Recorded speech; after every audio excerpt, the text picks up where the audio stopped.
નમસ્કાર, હું તો બોલીશમાં હું રોનક પટેલ આપનું સ્વાગત કરું છું. આપના તમામના ભરોસા અને વિશ્વાસથી આપની ચેનલ એબીપી અસ્મિતાનો હું તો બોલીશ કાર્યક્રમનો આજે 16મો એપિસોડ. આપ તમામના સહકારથી આપ તમામે જે ભરોસો મૂક્યો છે, આપ તમામે જે ઉર્જા આપી છે, તેનાથી હું સતત 1600મો એપિસોડ આજે કરી રહ્યો છું. તેનું મને પણ ગર્વ છે કે હું પ્રમાણિકતાથી આ પ્રયાસ કરી શક્યો છું. આપ તમામે સાથ આપ્યો છે, મારી ટીમને પણ ગર્વ છે અને એટલે જ જવાબદારી સવિશેષ છે. હું તો બોલીશ તમામ લોકોની સમસ્યા સરકાર સુધી પહોંચાડવા માટે છે.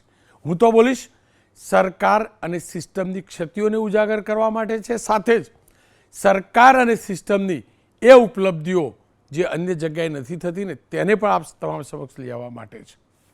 ખેર, હું તો બોલીશના 1600મા એપિસોડના 3 મુદ્દા છે.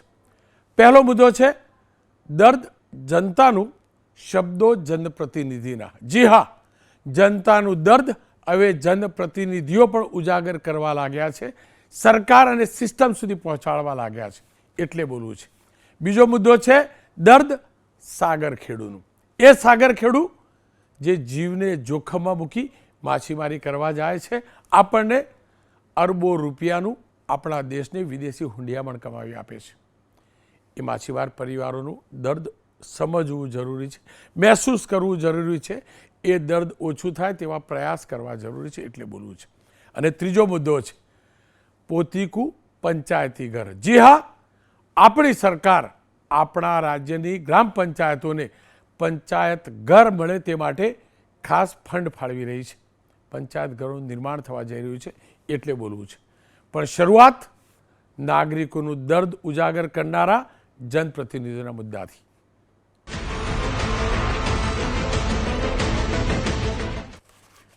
હું અનેક વાર કહું છું કે નાગરિકોની અનેક સમસ્યાઓ છે, અનેક સમસ્યાઓ છે. ખેડૂતોની અનેક સમસ્યાઓ છે, ખાતરની સમસ્યા છે, ક્યાંક રોજગારની સમસ્યા છે, ક્યાંક જમીન સંપાદનને લઈને મુદ્દાઓ છે, ક્યાંક ગરીબને ગરીબનું હકનું અનાજ મળતું નથી અને વચોટિયાઓ લઈ જાય છે અથવા ગેરવલ લઈ જાય છે.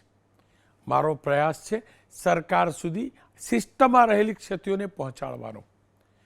આનંદ એ વાતનો છે કે હવે જનપ્રતિનિધિઓ પણ આ મુદ્દે બોલતા થયા છે. 3 દ્રશ્યો જોજો.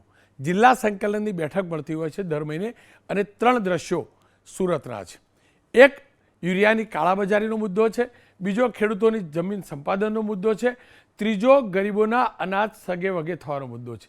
અને આ 3 મુદ્દા સુરત જિલ્લાની સંકલનની બેઠકમાં એક સાંસદ અને 2 ધારાસભ્યો એમને ઉજાગર કર્યા છે, પ્રશાસન સમક્ષ રાખ્યા છે. 3 પ્રશાસન સમક્ષ રાખ્યા છે અને એ 3 પૈકી 2 ધારાસભ્યો પૈકી એક પૂર્વ મંત્રી પણ છે સરકારના. પ્રયાસ છે પ્રશાસનને અરીસો બતાવવાનો, પ્રયાસ છે સિસ્ટમમાં રહેલી ક્ષતિઓ સુધારે પ્રશાસન, તે માટે તેના ધ્યાનમાં લાવવાનો. 3ની એક પછી એક વાત કરી લઉં તો પહેલો મુદ્દો જે છે તે જે સંકલનની બેઠકમાં થયો એમાં ધારાસભ્ય, સાંસદ આ બંને જે સવાલો ઉઠાવ્યા છે એમાંથી યુરિયા ખાતરનો છે. આપણે તમામ લોકો જાણીએ છીએ કે સરકારી અરબો ખરબો રૂપિયાની સબસિડીથી ખેડૂતો માટે યુરિયા અપાય છે, પણ આ યુરિયા વાવેતરની સિઝનમાં અને જ્યારે ખરેખર જરૂર હોય છે ત્યારે ખેડૂતો સુધી નથી પહોંચતો અને અનેકવાર લાઈન ખેડૂત લગાવે છે. હું પણ કહી ચૂક્યો છું, અનેક ખેડૂત નેતાઓ પણ કહી ચૂક્યા છે. ખેડૂતોનું દર્દ સામે આવ્યું છે. દર વખતે દાવો એ થાય છે કે પૂરતું કેન્દ્ર સરકાર ખાતર ફાળવે છે. સવાલ એ છે ખાતર જાય છે ક્યાં? આપ તમામ લોકો જાણો છો કેટલીક એજન્સીઓ ઉપર હવે સરકારે કાર્યવાહી કરી છે, પણ હજુ પણ ક્યાંક કમી છે. અને એટલે જ સુરતના સાંસદે કલેક્ટર ઓફિસમાં મળેલી સંકલનની સમિતિમાં મુદ્દો ઉઠાવ્યો અને સ્પષ્ટ કહ્યું કે કેટલાક કાળાબજારિયાઓ આ ખાતરનો દુરુપયોગ કરે છે. આવો સાંભળી લઈએ મુકેશભાઈ દલાલ, સુરતના સાંસદ, તેમને પ્રશાસન સમક્ષ કઈ વાત મૂકી છે. સાથે જ બીજો મુદ્દો જે છે તે જ્યારે કોઈ પણ રોડ રસ્તા માટે જમીન સંપાદન કરવામાં આવે છે ત્યારે ખેડૂતને પૂરતા ભાવ નથી મળતા અને તેનો મુદ્દો સુરત જિલ્લાના ધારાસભ્ય મોહનભાઈ ઢોડિયાએ ઉઠાવ્યો છે. અને એ જ રીતે અનાજ જે છે, અનાજ પણ સરકાર સબસિડી, અનાજ પણ ટેકાના ભાવે સરકાર ખરીદે છે, ખેડૂતને ખેડૂત પાસેથી આપણા કરના પૈસેથી ટેકાના એટલે કે MSPથી એ ખરીદાય છે, પણ એ અનાજ જ્યારે ફેર પ્રાઇસ શોપમાં વેચાવાનું હોય છે, વિતરણ ગરીબોને કરવાનું હોય છે, ત્યારે પૂરતો જથ્થો જે લાભાર્થી છે એમના સુધી નથી પહોંચતો. અને વાત અને મુદ્દો વિનુભાઈ મોરડિયા પૂર્વ મંત્રી છે, કતારગામના ધારાસભ્ય છે, એમને ઉઠાવ્યો છે. આવા સાંભળી લઈએ ત્રણેયને. આ યુરિયા પેટ્રોલિયમ અને ડીઝલ ઇન્ડસ્ટ્રીમાં ક્યાંક ને ક્યાંક એની મેળવણી થતી હોય છે. પ્લાયવુડ ઇન્ડસ્ટ્રીમાં ક્યાંક ને ક્યાંક એની મેળવણી થતી હોય છે અને એને કારણે યુરિયાની આ તીવ્ર અછત ઉત્પન્ન થતી હોય છે. આવા કાળા બજારીઓ સામે સખતમાં સખત કાર્યવાહી કરવામાં આવશે અને કરવી જોઈએ. સંભાવના એ જ છે કે ઇન્ડસ્ટ્રીમાં એ કોઈની ને કોઈ રીતે એનો વગેક થઈ જતો હોય છે, એને કારણે ખેડૂતોના તીવ્ર અછત ઉત્પન્ન થતી હોય છે. અમારા બારડોલીથી મહુવાથી અનાવલ સુધીનો 4 લેન મંજૂર થયો છે. એની જે જમીન સંપાદન કરવાની આવે છે એ જમીન સંપાદન અંગેનો પ્રશ્ન હતો કે એની પ્રોસેસ કેટલે આવી છે. આજે મેં કલેક્ટર સંકલનની અંદર ગરીબનું જે અનાજ છે, ગરીબના પેટનો દાણો છે, એ કોઈ વચેટિયાઓ ન લઈ જાય એટલા માટે થઈને મેં આજે રજૂઆત કરી છે. ઓછું અનાજ આપતા હોય ને કોઈ એવી પણ ફરિયાદ પડી કે ઓછું અનાજ આપીને સ્ટેમ્પ પૂરા અનાજ ન લઈ લે, 35ની જગ્યાએ 25 કિલો આપીને કરે, આવા પણ મારી પાસે રજૂઆત આવી. સવાલ એ છે કે સરકાર સારી મનસા સાથે યોજના લઈ આવે છે, પણ એ યોજનાનું ઇમ્પ્લિમેન્ટેશન પ્રોપર થતું નથી. અને જ્યાં વાત આવે છે દેશવાસી કરદાતાઓના કરથી ચાલતી યોજનાઓની, એ ખાતરની યોજના હોય કે પછી અનાજની, જો એમાં ક્યાંય પણ ખોટું થતું હોય તો બોલવું જોઈએ. ને એવું જ પ્રશાસન સમક્ષ વિનુભાઈ મોરડિયા સામેલ આવ્યા છે. 3 મહેમાન જોડાયા છે. વિનુભાઈ મોરડિયા પૂર્વ મંત્રી અને ધારાસભ્ય કતારગામ, ઇમરાનભાઈ ખેડાવાલા ધારાસભ્ય છે જમાલપુરના, રાજેન્દ્રસિંહ જાડેજા પ્રમુખ all India fair price shop association. Vinubhai, આપનાથી જ વાતની શરૂઆત કરવી છે. આપે સસ્તું અનાજનું વિતરણને લઈ મુદ્દા ઉઠાવ્યા છે. કયા પ્રકારની રજૂઆતો હોય છે, કયા પ્રકારે જે કાર્ડ ધારક છે એને એના હકનું ખાતર માફ કરજો, એના હકનું અનાજ નથી મળતું અને કેવી રીતે ગેરવલ્લે જાય છે?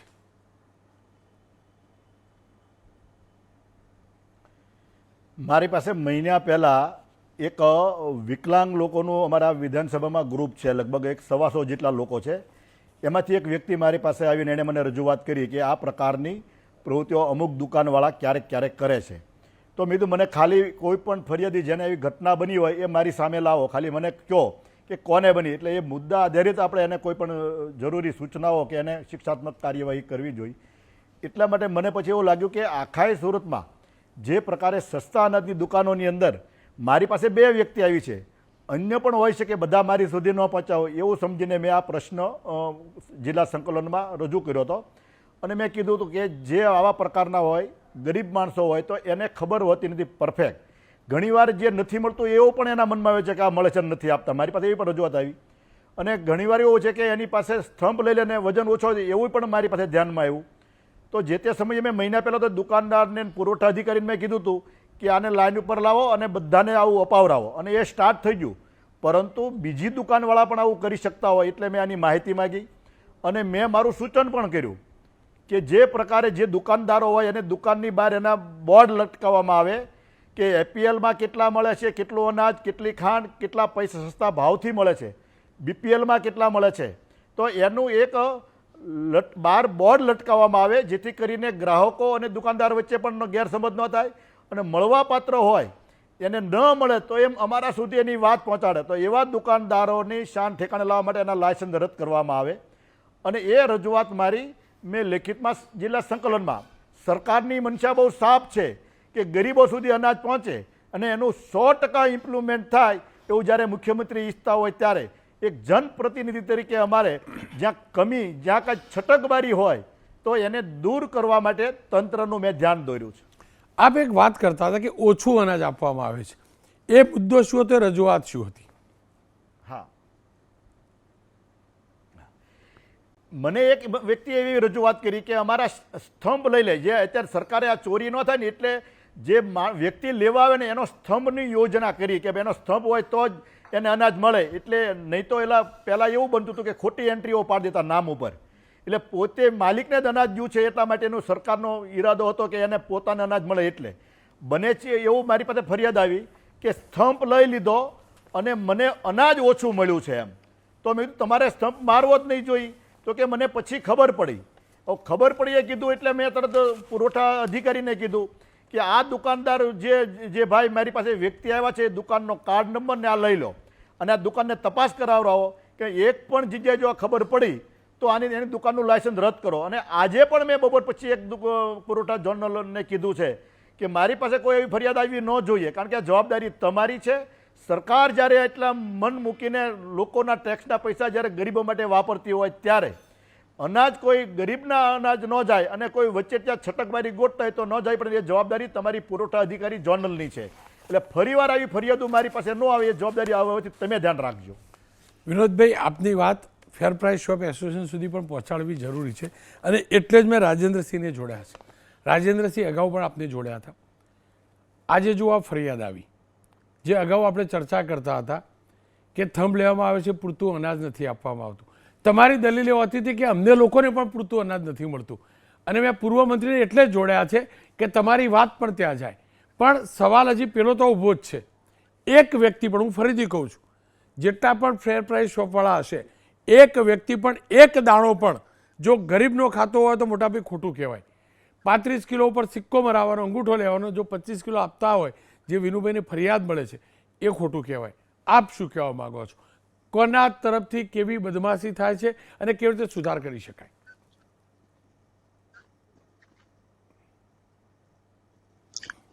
રોનકભાઈ, પીડીએસ સિસ્ટમને ખૂબ જ સ્ટ્રોંગ બનાવવામાં આવી છે.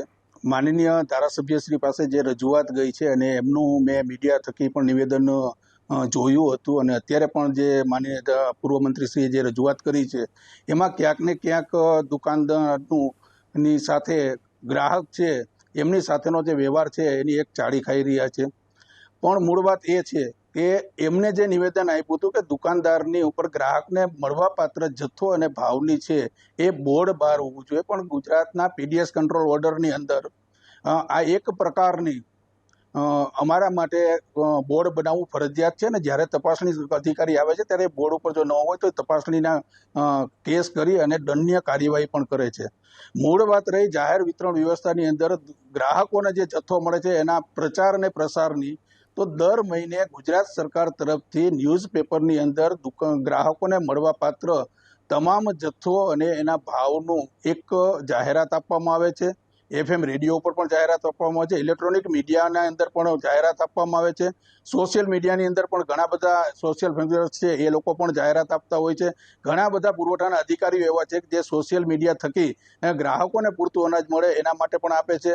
ગુજરાત સરકારે માય રેશન એપ છે એ ઇન્સ્ટોલ કરી છે અને એની અંદર પણ દુકાન ગ્રાહકને મળવાપાત્ર તમામ જથ્થો એમની કિંમત સાથેનો મળે છે. એ ઉપરાંત આપણે ટેકનોલોજીમાં એટલા બધા આગળ ગયા છે કે ગ્રાહક છે એ માયરેશન એપ થકી જેને પોતાને મળતા ગોડાઉનનો લાઈવ સ્ટોક અને દુકાન ઉપરનો લાઈવ સ્ટોક પણ જોઈ શકે છે ને એમાં કોઈ દુકાનદાર એવું નથી કહી શકતો કે ભાઈ અત્યારે મારી પાસે જથ્થો નથી. એટલે આ ઉપરાંત જે દુકાનદારોની પાસે જ્યારે થંભ લેવામાં આવે છે ત્યારે જે ગ્રાહક આવે છે અને થંભ આપે છે રોનકભાઈ, એમના કુટુંબના દરેક સભ્યના જોડાયેલા મોબાઈલ નંબર ઉપર ગુજરાતીની અંદર એમને મળવાપાત્ર જથ્થો અને કિંમતના મેસેજ પણ જાય છે. આટલી સુદૃઢ વ્યવસ્થા હોવા છતાં ક્યાંક ને ક્યાંક આ પ્રશ્ન ફરીને ફરીને ચોરીનો એક દુકાનદાર સામે આંગળી ચીંધતો આવે છે. સુરતની અંદર જે પ્રશ્ન બન્યો છે એમાં ગ્રાહક છે એ ક્યારેય ખોટો ન હોય. વેપારી તરીકે અમે એમ કહે છે કે ગ્રાહક હંમેશા સાચો જ હોય છે. એટલે ગ્રાહકે પોતાની જે વેદના રજૂ કરી છે એ બાબતે દુકાનદારે જો હવે આવું કરતા હોય તો હવે જગ જાહેર છે અને આવી જાહેરતાથી હવે આ ન કરવું જોઈએ. અમે પણ સતત કહેતા આવ્યા છીએ, અમે સરકારશ્રીને પણ વારંવાર કહીએ છીએ કે ભાઈ સિસ્ટમમાં જો કોઈ સડો રહેતો હોય અથવા આવા જો કોઈ કાર્ય કરતા હોય તો એવા દુકાનદારો ઉપર આપણે કડક પગલાં લેવા જોઈએ. ખાસ કરીને બીજી વાત એવી છે કે જ્યારે આટલી સિસ્ટમ સુદૃઢ બનાવવામાં આવી છે છતાં આવા પ્રશ્નો બને છે ત્યારે ક્યાંક ને ક્યાંક દુકાનદારની સાથે સિસ્ટમમાં અનેક લોકો જોડાયેલા હોય અને એને પણ આની અંદર લાભ લેતા એવું બની શકે. એટલે આપણે ફરી વખત આની પહેલા પણ મેં આપની ડિબેટમાં કીધું હતું કે all Gujarat fair price of association છે એ રાષ્ટ્રહિતને માને છે અને રાષ્ટ્રની જે સંપત્તિ છે એનો ગેરઉપયોગ ન થાય, લાચાર અને ગરીબ લાભાર્થીઓને પૂરતો જથ્થો અને સમયસર મળે એ માટેના અમે રાજેન્દ્રભાઈ, આપે કહ્યું કે સિસ્ટમમાં બહુ બધા લોકો જોડાયેલા છે, ત્યાં ખરાબી હોય છે. કયા આપણો કાર્યક્રમ તો એના માટે છે ને, કાર્યક્રમ એના માટે જ છે. સિસ્ટમમાં સડો ક્યાં છે? જુઓ, પહેલાં પણ આપણે ચર્ચા કરીને આજે પણ એ ચર્ચા કરીએ છીએ. આ અનાજ બજારમાં વેચાય છે. જુઓ, તમે કહ્યું હતું કે ફેર પ્રાઇસ શોપનું અનાજ કેટલા ગ્રાહકો લઈને ટેમ્પા આવે છે, હું પણ જાણું છું, હું પ્રયાસ કરું છું. મેં તમને કહ્યું હતું મને લઈ આવજો. તમે મને કહેલું કે તમને લોકોને અનાજ ઓછું આપવામાં આવે. વિનુભાઈ શાસક પક્ષના નેતા પણ છે, સરકારના પૂર્વ મંત્રી પણ છે. વાત કરો ને તમે તાર, તકલીફ ક્યાં છે? કોના પાપે અનાજની આ સિસ્ટમમાં સડો છે?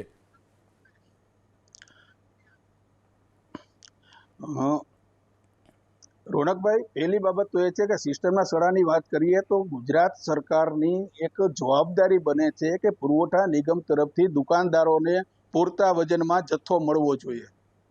આ જથ્થો નથી મળતો. આ બાબતે ઓલ ગુજરાત ફેર પ્રાઇસ એસોસિએશન તરફથી અપૂરતો જથ્થો, અનિયમિત જથ્થો અને ડોર સ્ટેપ અને ટ્રાન્સપોર્ટ કોન્ટ્રાક્ટરની મિલીભગતના કારણોસર લોકો પાસેથી જે પુરવઠા નિગમ છે એ પૂરતો જથ્થો સમયસર લિફ્ટિંગ કરાવી નથી શકતા, જેના પરિણામે ગરીબ અને લાચાર લાભાર્થીઓ છે એ દુકાન ઉપર ધક્કા ખાય છે. જથ્થો તો નથી આપી શકતા, પણ ગુજરાત સરકારે 2013માં જ્યારે ડોરસ્ટેપ ડિલિવરીથી દુકાન સુધી જથ્થો પહોંચાડવા માટેની જવાબદારી પોતે સ્વીકારી છે, ત્યારે એક પરિપત્ર કરવામાં આવે જેમાં ડોરસ્ટેપ ડિલિવરી છે એ રૂટ મુજબ આપવાની હોય છે. એટલે કે માની લ્યો કે કોઈ ગોડાઉન ઉપર 60 દુકાન છે તો દરરોજ 8 દુકાને જથ્થો મળે તો એની તારીખ વાઇઝ હોય છે. એટલે અમે ગ્રાહકને એવું કહી શકીએ કે ભાઈ 7 તારીખનો છે એટલે તમે 9 તારીખ પછી જથ્થો લેવા માટે આવજો, એટલે ગ્રાહકને ધક્કા ન ખાય. આજે જથ્થો સમયસર નથી મળતો, વજન ચોરી માટેના પ્રશ્ન છે અને આ નિગમની લાલિયાવાડી સામે અને ગુજરાત સરકારને અમે એક પત્ર લખ્યો હતો. રોનકભાઈ, દુઃખ સાથે કહેવું પડે કે ઓલ ગુજરાત ફેર પ્રાઇસ એસોસિએશને જ્યારે આ બાબતે પત્ર લખી અને સરકારશ્રીની છબી ખરડાઈ રહી છે એ કહેવા માટે પ્રયત્ન કર્યા, ત્યારે ઓચિંતાના ગુજરાતની અંદર 18 જિલ્લાના અમારા એસોસિએશનના પ્રતિનિધિઓ ઉપર રાજ્ય પ્રકારના દરોડા પાડવામાં આવ્યા. અમારા જે પ્રતિનિધિઓ છે એમાં કોઈને એવી ગેરરીતિ મોટી ઝડપાઈ નથી. જ્યાં ગેરરીતિ છે ત્યાં અનાજની ઘટ મળી છે, અને અનાજની જે ઘટ મળી છે એની પાછળનું એક મુખ્ય કારણ છે એ અનાજની ચોરી છે. અને અનાજની ચોરી છે એનું મુખ્ય કારણ છે અને એનું મુખ્ય સ્થળ છે પુરવઠા નિગમનું ગોડાઉન, અને ત્યાંથી જે પૂરેપૂરો જથ્થો વજનમાં મળતો નથી અને આના પરિણામે સમયસર મળતો નથી. અને એને હિસાબે અને આની એક લિંક છે, મારે પૂર્વ મંત્રી શ્રી વિનુભાઈને પણ કહેવું છે કે ગોડાઉન ઉપરથી જે જથ્થો આવે એનું માર્ગસ્થ તપાસણી કરી અને એને પણ ચેક કરવામાં, જેથી આની અંદર જે સિસ્ટમમાં જે સંકળાયેલા લોકો છે, જે ચોર છે, એની સામે આપણે પગલાં લઈ શકીએ. રાજેન્દ્રસિંહ, વિનુભાઈ જોડે પહેલા ફરીથી હું કહું, તમને ફરીથી યાદ કરાવી દઉં. મેં તમને કહ્યું હતું, તમે મને કહેજો, હું આવીશ, આપણે રૂબરૂમાં વજન કરીશું. આ લોકોની નાલાયકી નફટાઈ હોય ને સાહેબ તો ખુલ્લી પડે. મેં પહેલાં કહ્યું હતું, ઓન સ્ક્રીન કહ્યું હતું, આજે પણ કહું છું, આજે પણ કહું છું, કોઈ સારા ખોટા પ્રસંગમાં હશું ને તો પણ હું જાતે આવીશ. પણ તમારા ત્યાંથી કોઈ હજી મને લઈ નહીં ગયું, હું આવીશ. આપણે વેબ્રિજ ઉપર જઈને તો વજન કાંટા ઉપર જઈને વજન કરીશું. પહેલાં પેલો આપણો કોઈ અહીંયા બંદૂક મૂકી અને માલ નહીં આપતું, બરાબર? સાંભળી લો પહેલાં. હું ફરીથી કહું, એવા કોઈ મજબૂર નથી. આ લોકશાહી દેશ છે, સિસ્ટમવાળો દેશ છે. શેના માટે લેવો છું? શેના માટે ઓછું લેવાનું? 1 ટન હોવું જોઈએ તો 1000 કિલો, 990 કિલો આવે. કેમ નાના પાડીએ? લઈ જા પાછું. કેમ નાના પાડીએ? કોણ મને કેમ નાના પાડીએ? હું પગાર લઉં મારી કંપનીમાંથી, 1 રૂપિયો ઓછો આવું જવાબ લઉં. કેમ ના? એવી તો કોઈ મજબૂરી નથી સાહેબ. વિનુભાઈ, આવું તમારી જોડે. રોનકભાઈ, એક જ મિનિટ આપનો લેવું છું. રોનકભાઈ, જ્યારે આપણે કહ્યું હતું પણ મૂળ વસ્તુ એવી થઈ કે આપણે જૂન મહિનામાં ડિબેટ કર્યું હતું, અને જૂન મહિનામાં જુલાઈ અને ઓગસ્ટનો બંને ઘઉં અને ચોખાનો જથ્થો જે રાજ્ય સરકારથી આપવામાં આવે છે એ જથ્થો આપણે એડવાન્સ આપી દીધો હતો. પહેલા યુદ્ધની પરિસ્થિતિ અને વરસાદની વાતાવરણની અંદર જોઈ અને જથ્થાથી વંચિત. હવે ક્યારે લઈ જશો? હવે સપ્ટેમ્બર મહિનામાં, રોનકભાઈ, સપ્ટેમ્બર મહિનામાં ચોક્કસ દિવસે હું તમારો પ્રયત્ન કરીશ, તમારી ટીમ સાથેના પ્રયત્ન કરી આપણે છે આ ચોરીને એક ઉજાગર કરવી છે. કેમ કે અમદાવાદથી આવવામાં જેટલો સમય લાગતો છે ને, આપણે અત્યારે સાંભળો, આવીશ હું, પાક્કું આવીશ હું. ફરીથી બાપના બોલથી કહું, આવીશ હું ફરીથી કહું, હું કોઈ બહાનું નહીં કાઢું, હું ફરીથી કહું કોઈ બહાનું નહીં કાઢું, મારો ચોક્કસ શો આ રોનકભાઈ, છે, આપણે આના- બરાબર. વિનુભાઈ જોડે જવું. વિનુભાઈ, જો પુરવઠા વિભાગ ઓછું આપતો હોય અનાજનો જથ્થો, તો એ પણ તો ખોટું છે ને.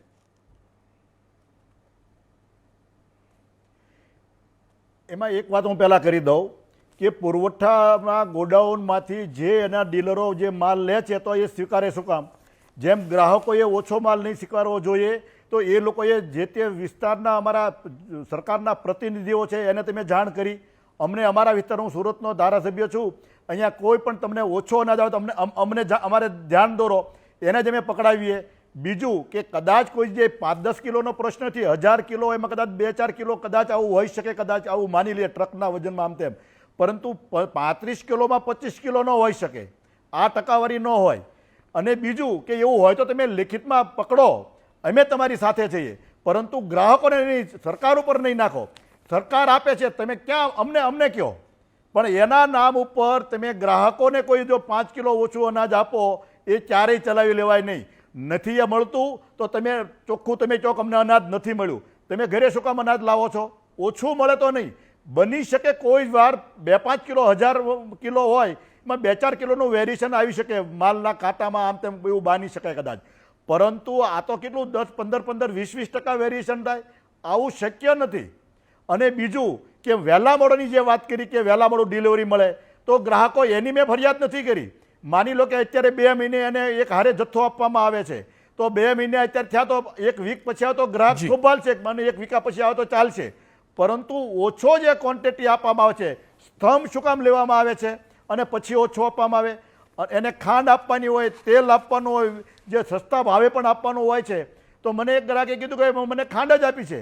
તો આમાં કદાચ હું માની લઉં કે કોઈ ગોડાઉનમાં કોઈ જગ્યાએ કદાચ કમી રહેતી છે, હું બિલકુલ નથી માનતો, પણ એને છોડવા નહીં જોઈએ.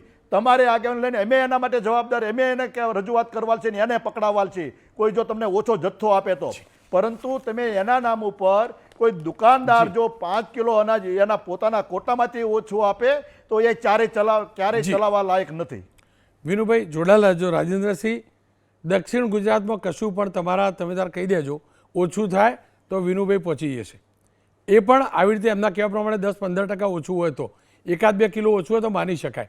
અને દુકાનવાળો પણ 25 કિલોમાંથી 200 ગ્રામ ઓછું હોય તો માની શકાય, પણ વિનુભાઈ કહેતા હતા 35નું 25 કિલો ના હોવું જોઈએ. એટલે ફરીથી કહું રાજેન્દ્રસિંહ, દક્ષિણ ગુજરાતમાં હોય તો તમારા વિનુભાઈ છે, મારો રિપોર્ટર જશે, અને એ સિવાય આખા ગુજરાતમાં ગમે તે હોય તો આ દીકરો આવી જશે તમારી જોડે. રોનકભાઈ, આમાં પહેલા પણ મેં ચોખવટ કરી હતી કે એમાં કીધું, સ્પષ્ટતા કરી હતી કે જે દુકાનદાર છે ગરીબનું અનાજ ચોરે છે એ ખરેખર ખોટી વસ્તુ છે અને આ ન જ થવું જોઈએ. આમાં આપણી ચર્ચા મૂળ એવો આવ્યો કે ભાઈ આટલી બધી સુદૃઢ સિસ્ટમ હોવા છતાં આવા બનાવો શા માટે બને? તો એના બનાવવા માટેનો જે પ્રશ્ન હતો એ પ્રશ્નની મેં રજૂઆત કરી છે. માનનીય વિનુભાઈએ પણ જેમને સહકાર આપવાની જે ભાવના દર્શાવી છે અને અમને કીધું છે કે સપોર્ટિંગ ઘણી બધી સિસ્ટમની અંદર એવું છે રોનકભાઈ કે આ દુકાનદારને અત્યારે જે પરિસ્થિતિની અંદરથી નીકળવું પડે છે એક અસહ્ય પરિસ્થિતિ છે, છતાં કોઈ પણની પરિસ્થિતિની અંદર સામનો કરવો જોઈએ. ગરીબ અને લાચાર લાભાર્થી છે એનો અનાજ આપણે ન લેવું જોઈએ. અમે દુકાનદારોને પણ કહીએ છીએ હવે 1 કે 2%, હું માનું ત્યાં સુધી 95% પીડીએસ સિસ્ટમ જાય છે એ કમ્પ્લીટલી સારી ચાલે છે. 1-2% જે આપણી અંદર જે સોર્સિસ જે ખરાબ છે, જે આવારા તત્વો જેને કહીએ અમારી ભાષાની અંદર, એની ઉપર આપણે પગલાં લેશું અને સરકારશ્રી જે પગલાં લેશે એની સાથે અમે સંપૂર્ણ સહકારમાં છીએ. કોઈ ખોટાની સાથે એસોસિએશન ક્યારે રહ્યું નથી અને રહેવાનું નથી. ખેર, ઇમરાનભાઈ મારી સાથે જોડાય. ઇમરાનભાઈ, જો સુરતની સંકલનની બેઠકમાં તો 3 લોકો, એક સાંસદ, 2 ધારાસભ્યો, શાસક પક્ષના, તમારા પક્ષના નહીં, તમારા પક્ષના તો બહુ ઝાઝા સાંસદ તો છે જ નહીં, ધારાસભ્યો સુરતમાં તો એકેય નથી, પણ આ બી સવાલ ઉઠાવે છે. તમને લાગે છે કે હવે સિસ્ટમ સુધરશે?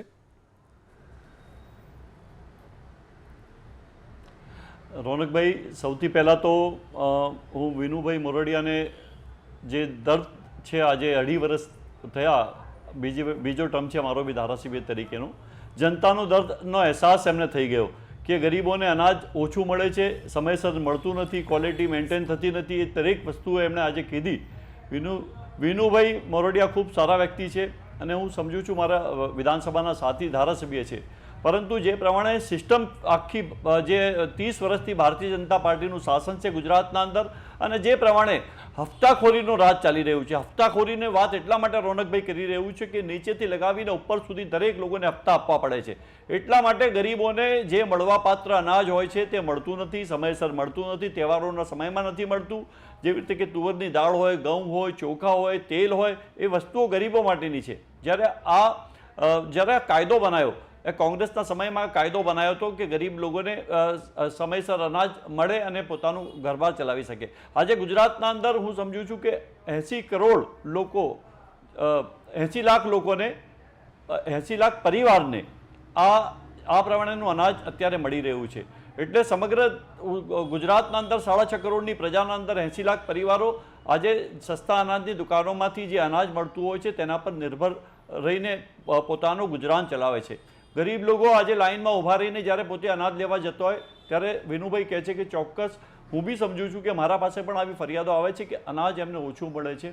સમયસર જે વ્યક્તિ સવારે લાઇનમાં ઊભો હોય એને 12-1 વાગે એનો નંબર આવે ત્યારે તે અનાજ ઘરે લઈને જાય છે, ત્યારે અનાજની ક્વોલિટી પણ રોનકભાઈ એટલી ખરાબ હોય છે. કેટલી વખત હું જોઉં છું કે અનાજના અંદર જે ઈયળો કે ધંધેરિયા પડેલા હોય એવું અનાજ પણ લોકો લઈ જતા હોય છે. તાજેતરના અંદર જ હું આપને વાત કરું કે કેટલા કરોડો રૂપિયાનું અનાજ સરકારી ગોડાઉનોના અંદર પડીને સડી ગયું. આ ઘણા કિસ્સાઓ આટલા બનતા હોય છે. સરકાર એક તરફ સિસ્ટમ સારી રીતે ચાલે તેના માટેના પ્રયાસ કરતી હશે, પરંતુ જે તંત્ર અત્યારે જે કામ કરી રહ્યું છે, આજે અમદાવાદની સંકલન સમિતિની મિટિંગ પણ હતી. રોનકભાઈ, અમદાવાદની સંકલન સમિતિની મિટિંગના અંદર ભારતીય જનતા પાર્ટીના ધારાસભ્યની વાત કરું, એ અમિતભાઈ શાહ હોય, એલિસ બ્રિજના ધારાસભ્ય, કે અમિત ઠાકર હોય, દર્શનાબેન વાઘેલા હોય, કૌશિક જૈન હોય, પાયલબેન કુકરાણી હોય કે બીજા ધારાસભ્ય પણ આ જ ફરિયાદ કરતા હોય છે કે જે પ્રમાણે સિસ્ટમમાં કામ થવું જોઈએ એ કામ નથી થતું, અધિકારીઓ સાંભળતા નથી, એવી ફરિયાદો સંકલન સમિતિની મિટિંગના અંદર કરતા હોય છે. ત્યારે આજે આ ગરીબો માટેનું અનાજ ક્યાં ચાલી જાય છે તેના માટે ખાસ કરીને જે લોકો આના અંદર સંડવાયેલા છે, એના અંદર ઇન્વોલ્વ છે, એ લોકોના ઉપર એક્શન લેવાની જરૂર છે. એક સમયના અંદર જ્યારે આ દુકાનોનું લાયસન્સ રદ કરવામાં આવતું હતું, અત્યારે છેલ્લા ઘણા સમયથી જુઓ, કોઈ અત્યારે આપને માહિતી માંગો કે ભાઈ કેટલા દુકાનોના લાયસન્સ આપણે રદ કર્યા, એ એમના પાસેથી અત્યારે માહિતી નહીં મળી શકે. કેમ કે સિસ્ટમમાં એટલો બધો ભ્રષ્ટાચાર થઈ ગયો છે, એટલા મોટા હપ્તા ચાલી રહ્યા છે કે હપ્તા આપ્યા વગર આ સિસ્ટમ કોઈ જગ્યાએ હું સમજુ છું કે ચાલી જ નથી શકતી. એ પ્રમાણેની અત્યારે સિસ્ટમ ગુજરાતના અંદર ચાલી રહી છે. દરેક વિભાગના અંદર તમારે હપ્તા આપો, એ હપ્તા આપો તો જ તમારું કામકાજ આગળ ચાલે. તો આ સિસ્ટમનો ભોગ ગરીબ લોકો બની રહ્યા છે. જે અનાજ સમયસર લોકોને મળવું જોઈએ, રોનકભાઈ નથી મળતું. મારે દુઃખ સાથે કહેવું પડે છે કે ભાજપના ધારાસભ્યો જ્યારે ફરિયાદો કરતા હોય ત્યારે મને પણ એવું લાગે છે કે આ ગરીબોનું અનાજ કે ગરીબોની જે સમસ્યાઓ છે કોણ સાંભળશે. આજે ધારાસભ્ય કે MP એ પોતે રજૂઆત કરતા હોય કે મારી વાત કોઈ સાંભળતા નથી, તો દુઃખ થાય છે કે ગુજરાતનું હવે કોણ સાંભળશે. વિનુભાઈ જુઓ, એમની 90% વાત બીજેપી કોંગ્રેસ સિવાયની, ધારાસભ્ય તરીકેની, સાંસદ માટેની જ. સિસ્ટમમાં ખરાબી તો છે. જો હું ફરીથી કહું, હું સિસ્ટમની સામે નથી, સાથે નથી, પણ સિસ્ટમની ખરાબીની સામે ચોક્કસ છું. ખરાબીની સામે ચોક્કસ છું. કેમ સિસ્ટમ સુધરતી નથી ને બગડે છે? અધિકારીઓ કેટલા જવાબદાર? અને હપ્તાખોરીવાળી વાત મહદ અંશે તમારે માનવી પડશે, હું એ માનીશ. તમારા મિત્રો એના શિકાર છે, મારા મિત્રો એના શિકાર છે. આ હકીકત છે. કેમ આ સ્થિતિ?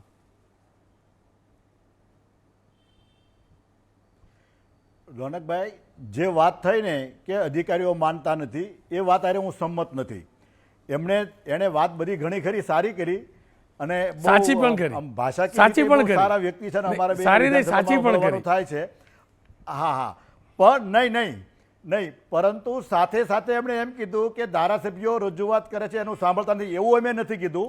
તમે નહીં કીધું, ફરજ અમે અદા કરીએ છીએ. એમની વાત સરકાર ઇમરાનભાઈએ કહ્યું કે મને દુઃખ છે કે ધારાસભ્ય, તમારી વાત નહીં કરી, એમને કહ્યું કે મને દુઃખ છે કે ધારાસભ્યોની વાત અધિકારીઓ નથી માનતા. તમે કીધું એમ કરીને નહીં કહેતા, પણ તમારા જ પક્ષના ધારાસભ્યોના લેટરો છે મારી જોડે. સાંભળો વિનુભાઈ, તમારા જ પક્ષના ધારાસભ્યોના લેટર છે કે અધિકારીઓ નથી માનતા, મનમરજી કરે છે. દુનિયાભરનું આવું છે. તમારા જ પક્ષના સાંસદ કહી ચૂકેલા. જુઓ, એટલે ઇમરાનભાઈની વાત સારી પણ છે અને સાચી પણ છે. સાહેબ, આમાં મારું એમ કહેવું છે કે કોઈ અમે 162 ધારાસભ્યો હોય તો કોઈ જગ્યાએ એવું બન્યું હોય, પણ એનો મતલબ એવો નથી કે 162ના ધારાસભ્યોનું કોઈ વાત નથી સાંભળતું.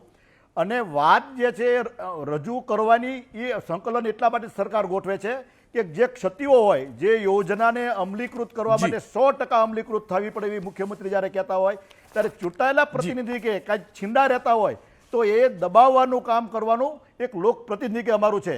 કોંગ્રેસના ધારાસભ્યોએ પણ એ કરવું જોઈએ. જે તંત્ર જે કોઈ યોજના એણે કીધું કે અમારી નહીં, નરેન્દ્રભાઈએ કોરોનામાં ચાલુ કરેલી યોજના આજે 80 કરોડ લોકોને આજે અનાજ પૂરતું પૂરું પાડે છે. આવું ક્યારે નથી બન્યું. એ ભલે કોંગ્રેસની યોજના કે, પરંતુ આ કન્ટિન્યુ ચાલુ રાખવાનું કામ નરેન્દ્રભાઈ મોદીએ કર્યું છે.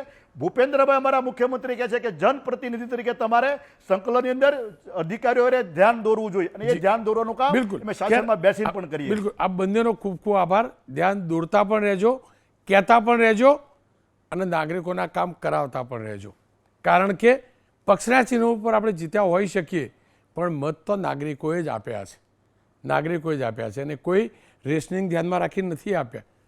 મતના અધિકાર તરીકે આપ્યા છે. રહી વાત યોજનાની, તો યોજના મારા દેશની સરકારની છે. એ કોંગ્રેસ લીડ સરકાર હતી તે સમયે પણ મારા દેશની સરકારની હતી અને આજે પણ મારા દેશની સરકારની છે. અને તમામ સરકારો માટે આપણને ગર્વ છે. સિસ્ટમ જ્યાં પણ છેદ છે એ સુધારવી જરૂરી છે.